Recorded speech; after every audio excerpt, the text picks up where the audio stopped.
Sorry Aiza, माफ करना, balance out हो गया था मेरा। तुम रहने दो, मैं कर लूंगी। नहीं, मैंने गिरा है, मैं ही कर दूंगा। हाथ पीछे करो। आप इस प्रोजेक्ट के लिए किसी और को ढूंढ लीजिए।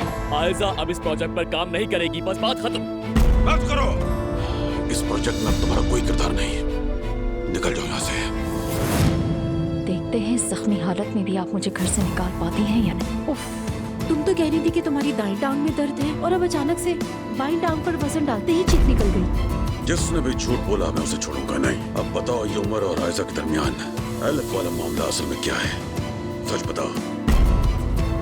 ये कंपनी, ये प्रोजेक्ट सब मेरा है, सब मैंने बनाया है। ये तुम अपने बाप, अपने खानदान। बाबा, चचा, बाबा, हमीद अंकल, बाबा, बाबा, हमीद ठीक है? चचा।